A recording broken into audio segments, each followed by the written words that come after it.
Hi friends, welcome to Sadguru education.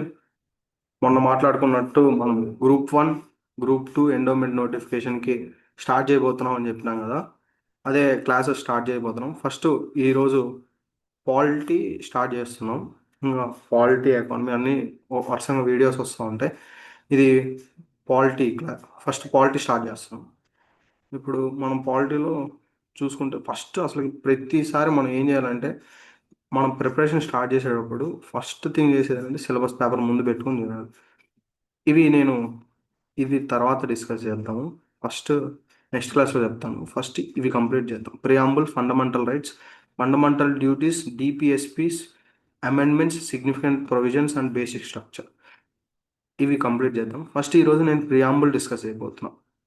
ఈ ప్రియాంబులే group 1లో mention చేశాడు ప్రిలిమ్స్లో.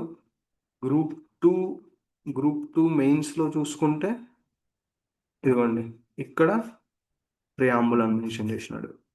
ఇవి ఆ ముందు ఉన్నాయన్నీ ఇవి డిస్కస్ చేద్దాం. ఇవ్వండి ఫస్ట్ ఈరోజు ప్రియాంబుల్తో స్టార్ట్ చేస్తున్నా. ఎండోమెంట్లో కూడా వాడు ఏమన్నాడు చూడండి ఇక్కడ, Indian polity and governance, constitutional basis, public policy reforms and e governance. Indian polity అంటే ఇవన్నీ వస్తాయి. ఓకే, ఎంత వచ్చినా ఒక మార్క్ వచ్చినా మార్కే కదండి, ఒక మార్క్తో అన్ని డిఫరెన్సెస్ వస్తూ ఉంటాయి. సో ఈరోజు ఇండియన్ పాలిటీ ప్రియాంబుల్ డిస్కస్ అయిపోతున్నాం. ఫస్ట్ ఇది నేను లక్ష్మీకాంత్లోది ఇక్కడి నుంచి బిట్ పోదు కాబట్టి ఇవి ప్లస్ మనం కరెంట్ అఫైర్స్ యాడ్ చేసుకుంటూ ఉండాలి. ఫస్ట్ మనం ప్రియాంబుల్ ఆఫ్ ద కాన్స్టిట్యూషన్ తీసుకుంటే, ఏంటి ప్రియాంబుల్ ఆఫ్ ద కాన్స్టిట్యూషన్, ఎక్కడి నుంచి తీసుకున్నాడు ఈ ప్రియాంబుల్ అంటే, అసలు ప్రియాంబుల్ స్టార్ట్ చేసిందే America. American constitution was the first to begin with the preamble. ఇది గుర్తుపెట్టుకోవాలి, బిట్ అడుగుతాడు. అమెరికన్ కాన్స్టిట్యూషనే ఫస్ట్ ప్రియాంబుల్ స్టార్ట్ చేసింది. తర్వాత మెనీ కంట్రీస్ ఇంక్లూడింగ్ ఇండియా తర్వాత చాలా కంట్రీస్ ఇది ఫాలో అయ్యింది. The term preamble refers to the introduction or preface. ఇప్పుడు ఒక బుక్ తీసుకున్నాం అనుకోండి, దానికి దానికి ఇండెక్స్ పేపర్ ఎలాగో ఈ మన కాన్స్టిట్యూషన్ మొత్తానికి ఈ ప్రియాంబుల్ అలా. దీంట్లో అసలు ఏంటిది, ఉద్దేశం ఏంటిది, కాన్స్టిట్యూషన్ యొక్క ఉద్దేశం ఏంటిది, దాని సారాంశం ఏంటిది, అన్నీ అంత మొత్తం డిఫైన్ చేయలేం కదా. మొత్తం బుక్ ఇండెక్స్లో ఏమి ఇస్తాడు, ఈ చాప్టర్ దీంట్లో ఫర్ సపోజ్ ఒక తీసుకున్నాం అనుకోండి, సెట్స్ అండ్ రిలేషన్స్ అన్నాం అనుకోండి, సెట్స్ అండ్ రిలేషన్స్ అని ఇండెక్స్ పేపర్లో ఇస్తాడు, నీకు మొత్తం ఇయ్యాడు కదా. అలాగా సేమ్ యాస్టీజ్ ఇక్కడ అప్లై చేద్దాం మనం. ప్రియాంబుల్ అనేది ఒక ఇండెక్స్ పేపర్ లాంటిది మన కాన్స్టిట్యూషన్కి. ఇంకా ఇంతకన్నా మంచి ఎగ్జాంపుల్ ఎవరు లేరు. అది the term preamble refers to the introduction to the preface of the constitution. అది ఇప్పుడు ఎన్ఏ పాల్కివాలా అని ఒక జ్యూరిస్ట్ ఉన్నాడు. ఆయన ఏమన్నాడంటే, preamble preamble is the identity card of the constitution.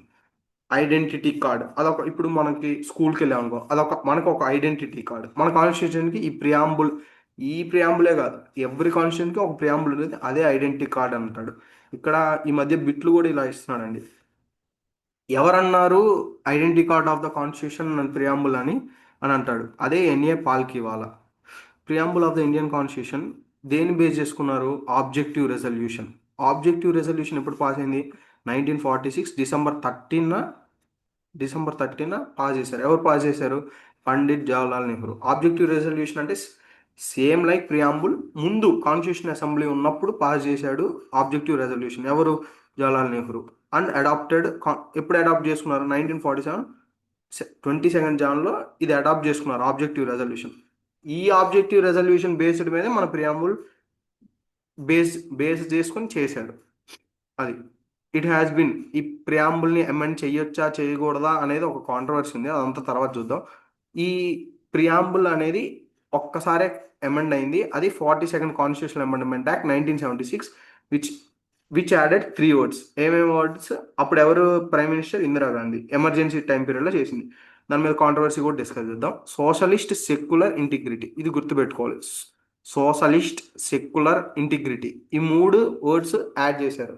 ఎప్పుడు యాడ్ చేశారు, 42nd కాన్స్టిట్యూషన్ అమెండ్మెంట్ యాక్ట్ 1976 అప్పుడు యాడ్ చేశారు. ఇదండి, ఇక్కడి నుంచి మనకు 4-5 బిట్లు కనిపిస్తూ ఉంటాయి, వస్తే ఇక్కడి నుంచి రావచ్చు. The preamble in it's present from writs, ఇది ప్రియాంబుల్ అండి. ఏంది, వి ద పీపుల్, ఇవన్నీ చదవాలి మీరు. సావరెన్ అసలు ఏంటిది? Sovereign, socialist, secular, republic, justice, Liberty, equality, fraternity. ఈ కీవర్డ్స్ అన్ని మనం డిస్కస్ చేద్దాము విత్ ఎగ్జాంపుల్స్తో. మీకు అర్థం అయ్యేటట్టు నేను చెప్తాను. ఓకే. మన ఈ కాన్స్టిట్యూషన్ అసెంబ్లీలో date of adoption of the this date of adoption of the constitution ఎప్పుడంటే November 26, 1949. మీరు మా హైకోర్టు ఎగ్జామ్స్ ఇలా రాస్తా ఉంటే ఈ డేట్స్ కూడా అడుగుతారు. డేట్లు కూడా ఇంపార్టెంట్. గ్రూప్ 2లో కూడా ఈ మధ్య డేట్లు అడుగుతున్నాడు. ఓకే. ఇంగ్రీడియంట్స్ ఆఫ్ ద ఈ 4 పాయింట్స్ చూద్దాం ఒకసారి. Source of authority. The preamble states that ఎక్కడి నుంచి ఈ preamble states that constitution derives. ఎక్కడి నుంచి డెరైవ్ చేసిన కాన్స్టిట్యూషన్ అని అంటే పీపుల్ ఆఫ్ ఇండియా నుంచి అథారిటీ. నేచర్ ఏంటిది? Sovereign, socialist, secular, democratic, republic. ఈ ఫస్ట్ కాన్స్టిట్యూషన్ తయారు చేసినప్పుడు సావరిన్, డెమోక్రటిక్, రిపబ్లికన్ పాలిటీయే ఉండేది. సోషలిస్ట్, సెక్యులర్ ఎప్పుడు యాడ్ చేశారు? 42nd కాన్స్టిట్యూషన్ అమెండ్మెంట్ ద్వారా యాడ్ చేశారు. ఇది గుర్తుపెట్టుకోవాలి. ఎందుకు గుర్తుపెట్టుకోవాలంటే మార్క్ వస్తుంది కాబట్టి గుర్తుపెట్టుకోవాల్సిందే అది. Socialist, secular, integrity 42nd constitution amendment ద్వారా యాడ్ చేశారు. ఖచ్చితంగా గుర్తుపెట్టుకోవాల్సిందే. ఇంకా ఆబ్జెక్టివ్స్ ఆఫ్ ద కాన్స్టిట్యూషన్ ఏంటిది? Justice, Liberty. ఇప్పుడు నేచర్ అంటే ఏంటిది? మన యొక్క నేచర్ ఏంటిది? సావరెన్ అంటే సార్వభౌమత్వం. సోషలిస్ట్ అంటే చెప్తాను తర్వాత. సెక్యులర్ అంటే సెక్యులరిజంగా ఉండడం. ఇలా ఇవన్నీ డిస్కస్ చేద్దాం నెక్స్ట్. ఇది నేచర్. ఆబ్జెక్టివ్స్ అంటే ఏంటిది? Objectives justice, Liberty, equality, fraternity. అవి ఇదండి. ఈ కీవర్డ్స్ డిస్కస్ చేద్దాం. ఈ కీవర్డ్స్ ఉంటాయి కదా. ఇప్పుడు సావరెన్, సోషలిస్ట్, ఇక్కడ sovereign, socialist, secular, democratic, republic ఇవన్నీ ఉన్నాయి కదా, డిస్కస్ చేద్దాం. ఫస్ట్ సావరెన్ అంటే ఏంటిదంటే మీకు బ్రీఫ్గా చెప్పాలంటే మనది ఒక దేశం. మనం ఎవరి కింద డిపెండెంట్ కాదు. 1947 వరకు మనం డిపెండెంట్ ఎవరి మీద? బ్రిటిష్ మీద. వాళ్ళు రూల్ చేస్తూ ఉంటారు, మనం పీపుల్. ఓకే. ఇప్పుడు మనం 1947 August 15 తర్వాత మనది ఇండిపెండెంట్ కంట్రీ. మనం ఒకటి కింద ఎవడి కింద బానిసత్వం కాదు. ఇంకొకటి, మనం ఎవడి కింద బానిసత్వం కాదు, మన కింద ఎవడు బానిసత్వం కాదు. ఓన్లీ మన ఇండియా వరకే. అది ఇక్కడ చూడండి కరెక్ట్గా. The word sovereign implies that India is neither a dependency nor a dominion of any other, but an independent state. అదే అండి మనం మనం ఎవడి కింద బానిసం కాదు, మన కింద ఎవడు బానిస కాదు. మన ఇండియన్ స్టేట్ వరకే మనది. But an independent state. There is no authority above it and it is free to conduct its own affairs. both internal and external. మన అంతర్గత వ్యవహారాలు, మన అవతల బయట వ్యవహారాలు మనమే చూసుకుంటాం. మనం ఒకటి కింద ఏముండదు. మనం ఒకటి కింద బానిసత్వం కాదు, మన కింద ఒకటి బానిసత్వం కాదు. దాన్నే సార్వభౌమత్వం అంటారు. మనం ప్రమాణ స్వీకారం చేసేటప్పుడు కూడా సార్వభౌమత్వం అని అంటారు. ఎక్కువ మీరు గమనిస్తే ఇవన్నీ ఎగ్జాంపుల్స్ ఎందుకంటే బాగా గుర్తుండిపోతాయి. ఒక్కసారి మళ్ళీ ఈ వీడియో చూస్తే మీకు ఇంకా రిజిస్టర్ అయిపోతాయి అలా. ఇప్పుడు మనం యుఎన్ఓలో మెంబర్షిప్, యుఎన్ఓ ఒకటి, కామన్వెల్త్లో మెంబర్షిప్. కానీ మనం వాళ్ళ కింద బానిసత్వం కాదు. అదంతే, వాళ్ళ కింద బానిసత్వం కాదు. వీటిల్లో జాయిన్ అయినంత ప్రకారం జాయిన్ అయితే వీటి కింద బానిసత్వం కాదు. అదొక అథారిటీ యుఎన్ఓ అనేది, అందరు కలిసి పెట్టుకున్నాం కాబట్టి అలా. అదే ఇచ్చా చూడండి. In 1949 India declare the continuation of our full membership of the Commonwealth and accepted British Crown as the head of the Commonwealth. This extra constitutional declaration does not affect India sovereignty. ఇది effect చేయదు India యొక్క సావర్నిటీని, సార్వభౌమత్వాన్ని చెయ్యదు. Further India membership on యుఎన్ఓలో అందరు membership, కానీ మన యొక్క సార్వభౌమత్వాన్ని అది question అంటే అడ్డు కాదు మన సార్వభౌమత్వానికి. Being a sovereign state, India can neither acquire a foreign territory or cede it. India నుంచి ఏది బయటికి ఇవ్వరు, బయట కంట్రీ ఇండియాలోకి తీసుకోము. అది అంతే. ఎందుకంటే అది సావరెన్ స్టేట్ కాబట్టి. మనది సావరెన్ స్టేట్. ఒకళ్ళ దేశం, ఇప్పుడు బంగ్లాదేశ్ ఉంది అనుకోండి, దాంట్లో నుంచి కొన్ని మనం తీసుకోలేము. సిసీడ్ అంటే మనం కొన్ని ఇవ్వలేము. ఇప్పుడు పిఓకే ఉంది, అది ఇప్పుడు ఏమైంది, కాంట్రవర్సీలో ఉంది. ఇంకా ఎవరిదాని కాదు, అది పాక్ ఆక్యుపైడ్ కాశ్మీర్ అంతే. మనం ఒకరిది తీసుకోము, మనం ఒకరికి ఇవ్వము. అది సావరెన్, ఎందుకంటే సావరెన్ స్టేట్ కాబట్టి. ఇప్పుడు సావరెన్ అంటే అర్థమై ఉండిద్ది అనుకుంటా. సావరెన్ అయిపోయింది. Next socialist.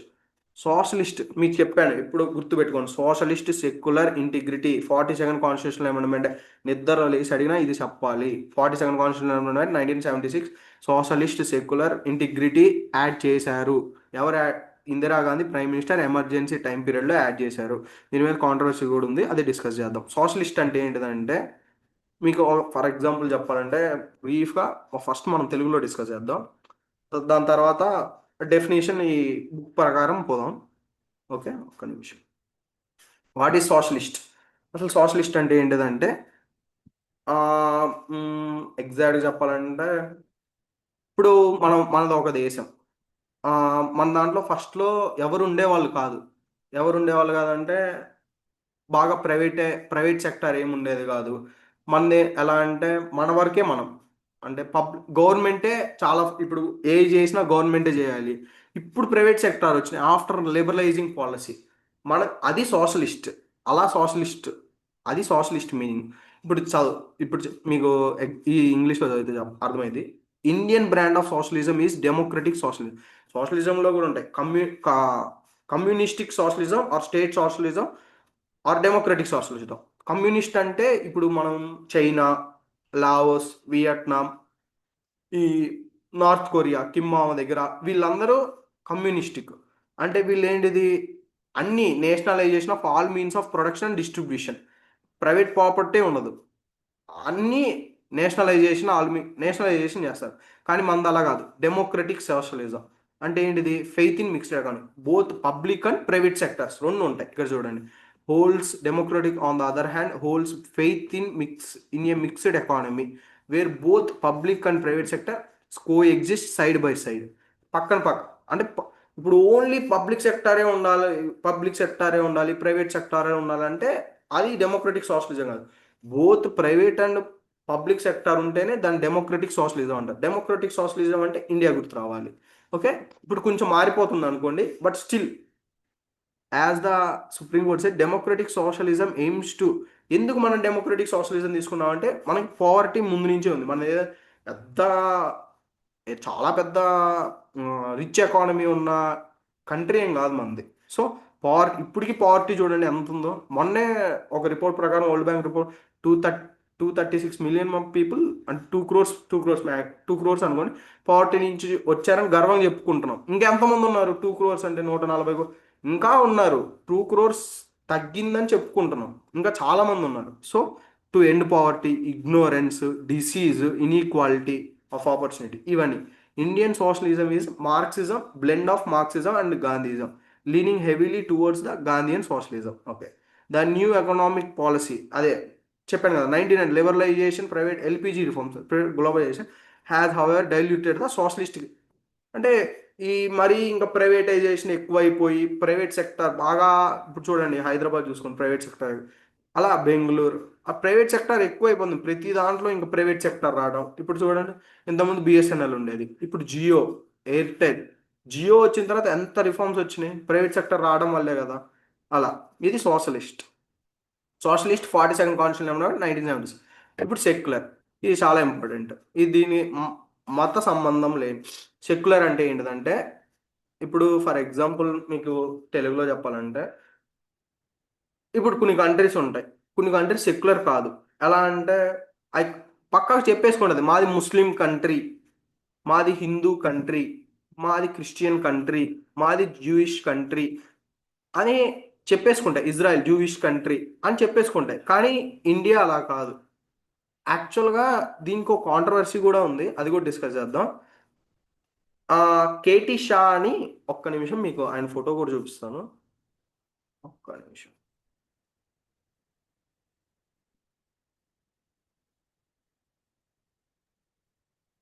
ఒక్క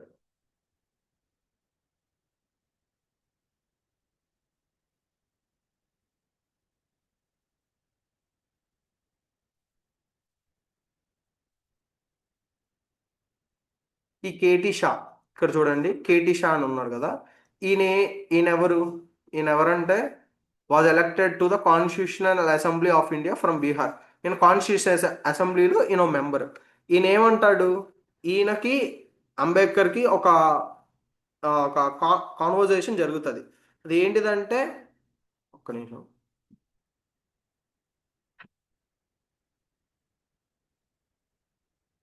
ఆ, ఏం కాంట్రవర్సీ కాదు, కాన్వర్జేషన్ జరుగుతుంది, ఇలా ఇలా చేద్దాం. వాళ్ళందరూ మెంబర్సే కదా. ఎలా అంటే షిట్, ఒక్క నిమిషం, నేను స్క్రీన్ షాట్స్ తీసాను, కనిపించట్లేదు. ఓకే, అవి మళ్ళీ చూద్దాం. ఆ కాంట్రవర్సీ మీకు ఎక్స్ప్లెయిన్ చేస్తాను ఏంటిదని. అది ఏంటిదంటే కాంట్రవర్సీ కేటీ షాకి అంబేద్కర్కి జరిగేది ఏంటంటే, కేటీ షా ఏమంటాడంటే మన ముందే ఉంది ఈ 1976లో యాడ్ చేసిన ఈ సోషలిస్ట్ సెక్యులరే కేటీ షా ప్రపోజ్ చేసినాడు ముందే. ఏమని? ఈ టూ వర్డ్స్ యాడ్ చేద్దామని. ఏ టూ వర్డ్స్? Socialist, secular. అప్పుడు అంబేద్కర్ ఏమంటాడంటే, ఆల్రెడీ ఉన్నాయి కదా ఈ వర్డ్స్, ఆల్రెడీ మనం మెన్షన్ చేసాం. ఇప్పుడు ఆర్టికల్ 25 to 28 చూస్తే మీకు అక్కడ సెక్యులరిజమే కనపడుతుంది. సో అందుకనే అప్పుడు యాడ్ చేయలేదు. ఈయన ఈయన ప్రపోజ్ చేసినాడు యాడ్ చేద్దామని, ఈయన కన్విన్స్ అయ్యి అప్పుడు యాడ్ చేయలేదు. ఇది ఇప్పుడు వచ్చిన కాంట్రవర్సీ, ఇప్పుడు వచ్చిన ఈ సోషలిస్ట్ సెక్యులర్ ఇప్పుడుది కాదు, ఇంతకు ముందుదే ఇది. ఇప్పుడు రీసెంట్గా ఒక ఆయన కేసు వేశాడు, సుబ్రహ్మణ్యం స్వామి కేసు అని.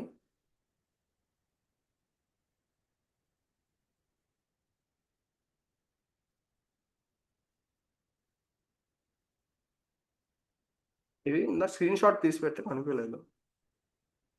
ఈయన సుబ్రహ్మణ్యం స్వామి, ఈయన కేసు వేసినాడు. దేని గురించి అంటే, ఇవి ఎమర్జెన్సీ టైంలో యాడ్ చేసిన, ఇదిగోండి, Subrahmanyam Swamy plea to delete, ఈయన బీజేపీ ఆయన, plea to delete socialism and secularism from preamble of the constitution, supreme court hear on September 23. సుబ్రహ్మణ్యం స్వామి ఈ సోషలిజం సెక్యులరిజంని తీసేయమంటున్నాడు అని పిఐఎల్ వేశాడు, పబ్లిక్ ఇంట్రెస్ట్ లిటిగేషన్ వేశాడు.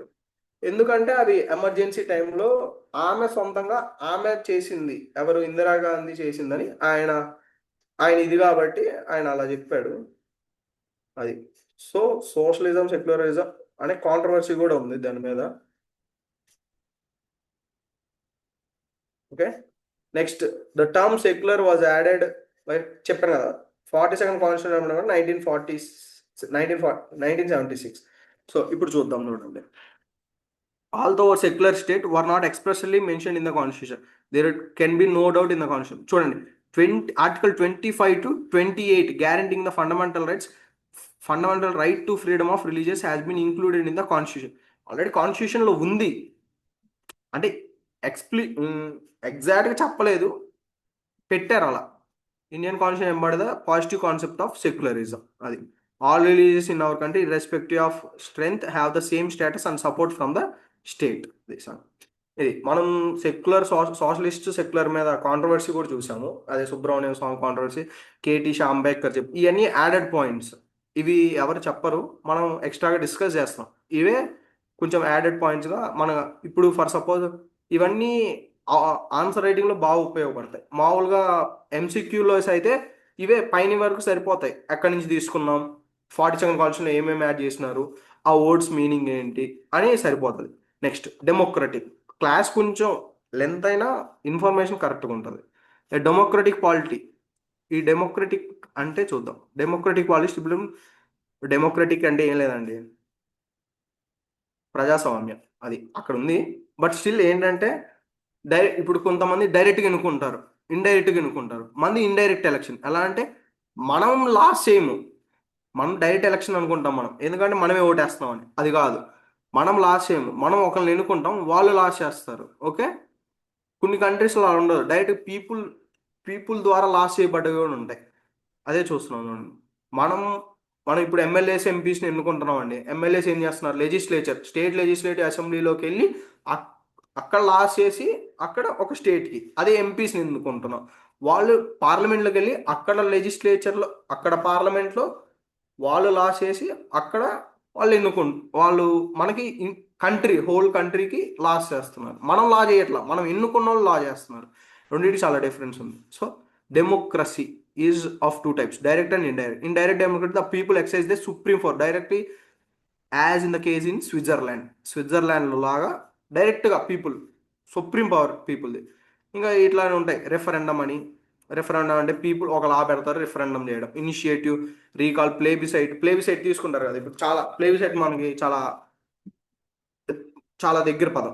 ప్లేబిసైట్ అంటే పీపుల్స్ ఓట్ తీసుకుంటారు. In indirect democracy on the other hand the representatives elected by the people. నేను చెప్పాను ఇండైరెక్ట్ డెమోక్రసీ మంది. By the people exercise the supreme power.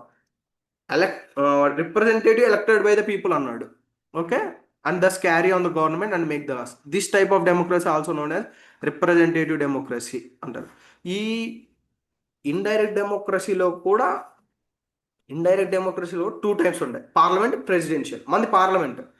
Presidential అంటే అమెరికా వాళ్ళది. Indian constitution represent the parliamentary democracy while which the executive is responsible to the legislator for all its policies and actions. Universal adult franchise, periodic rule of law ఇవన్నీ follow అవుతాం కాబట్టి మనది parliamentary form of democracy.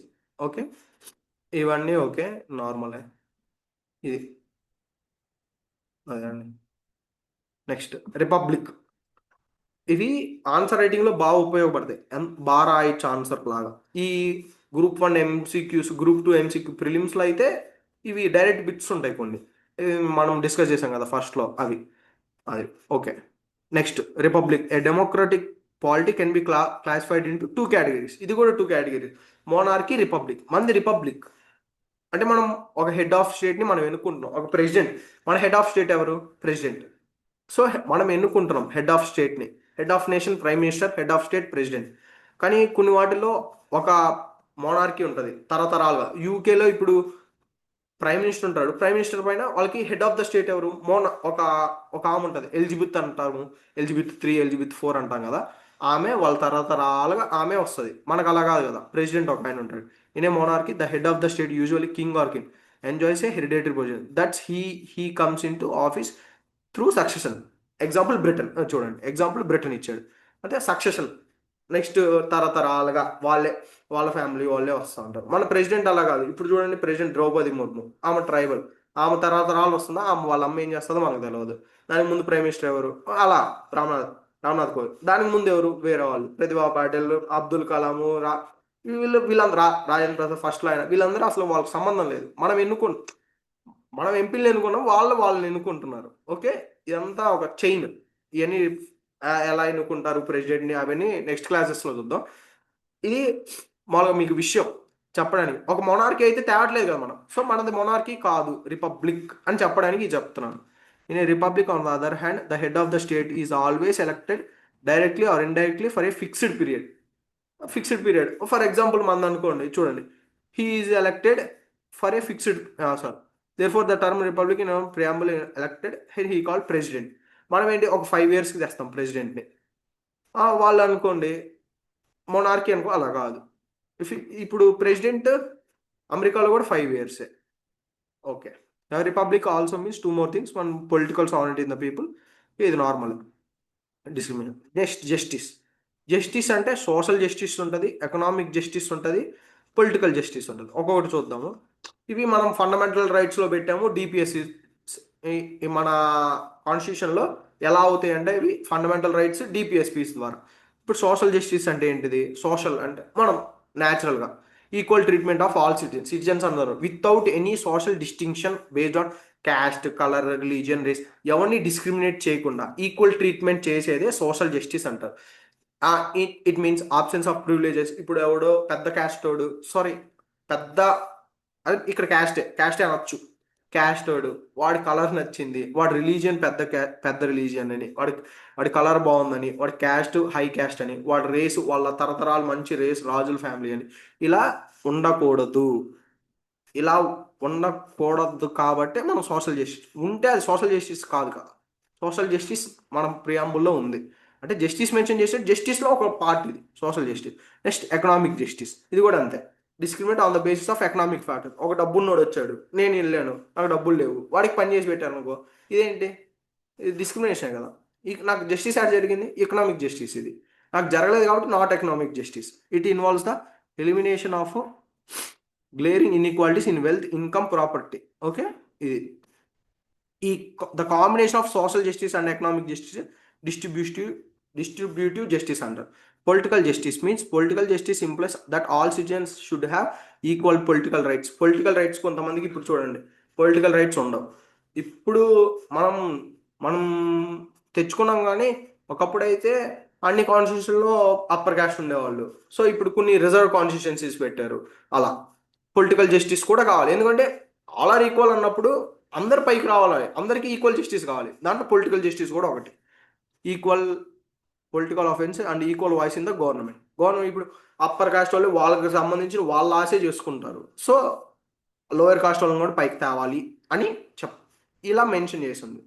The ideals of justice. ఈ ideals of justice ఎక్కడ తెచ్చుకున్నామంటే ఇది చాలా important. ఇవే అంటే ఎంసీక్యూస్లో అడిగితే ఇవే అడుగుతాడు నీకు. ఇవి నువ్వు ఆన్సర్ రైటింగ్లో రాసి నీ ఆన్సర్ బ్రైట్గా అవుతుంది, అంటే మంచిగా అవుతుంది అని. The ideal of justice social, economic and political has been taken from Russian revolution. 1917 Russian revolution జరిగింది కదా, దాని తర్వాత వచ్చిన వాళ్ళకు అక్కడి నుంచి తీసుకున్నాం. ఐడియల్స్ ఆఫ్ జస్టిస్ ఎక్కడి నుంచి తెచ్చుకున్నాం అంటే గుడ్డిగా Russian revolution. Next Liberty. The term liberty means the absence of restraints on the activities of the individuals and at the same time providing opportunities for the development of ఇప్పుడు తెలుగు చెప్తాను చూడండి.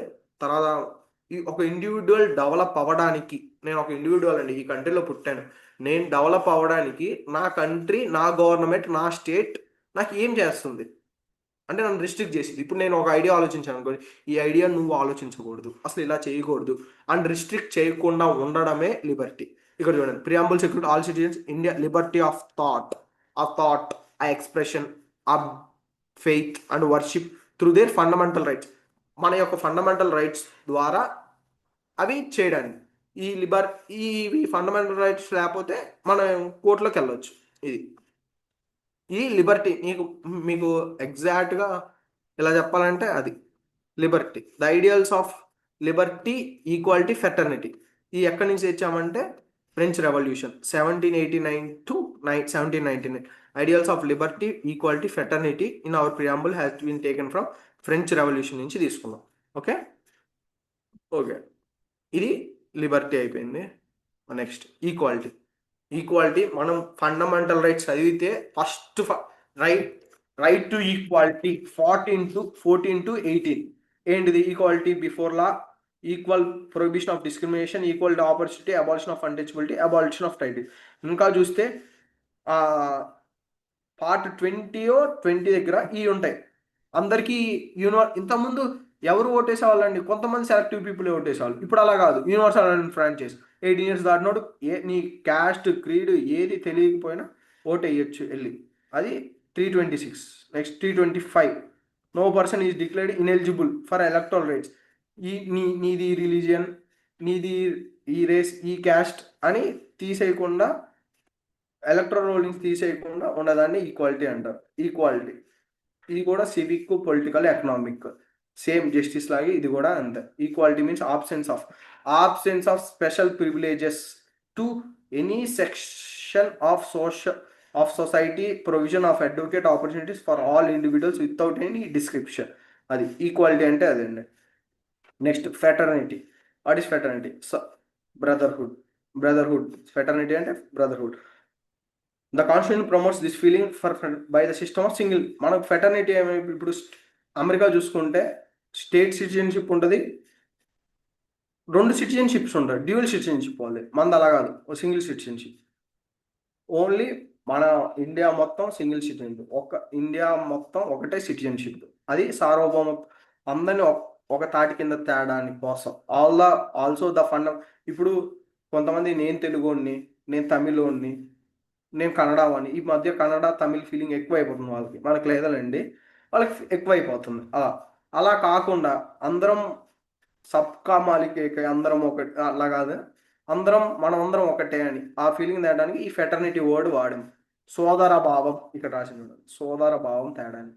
Article 51 says that it shall be a duty of every citizen to promote harmony, spirit of common brotherhood amongst all people of India, transcend religions, linguistic, regional, society. అదండి. ఇలా అంటే ఊరిక కొట్టుకోకుండా ఇలా mention చేశాడు. మన కాన్స్టిట్యూషన్లో మెన్షన్ చేశాడని అలా మారతాం అని అనుకోవాలి అంతే. Preamble declares fraternity as assuring dignity of individual unity and integrity అనే వాడు ఎక్కడ యాడ్ చేసామో 42nd కాన్స్టిట్యూషన్ అమెండ్మెంట్. మనం ఇవన్నీ డిస్కస్ చేసాము. ఏమేమి డిస్కస్ చేసాము, ఈ యొక్క కీవర్డ్స్ డిస్కస్ చేసినాం. ఏమేమి కీవర్డ్స్ అవి, ఈ పీడిఎఫ్ మేము క్లారిటీ ఈ గీత లేకుండా మొత్తం మీ డిస్క్రిప్షన్లో లింక్ ఇస్తాం. అక్కడ అడిగితే మెసేజ్ చేయండి, అది మీకు ఈ పీడిఎఫ్ పంపిస్తాము. నీట్గా నోట్స్ కూడా పంపిస్తాం కావాలంటే.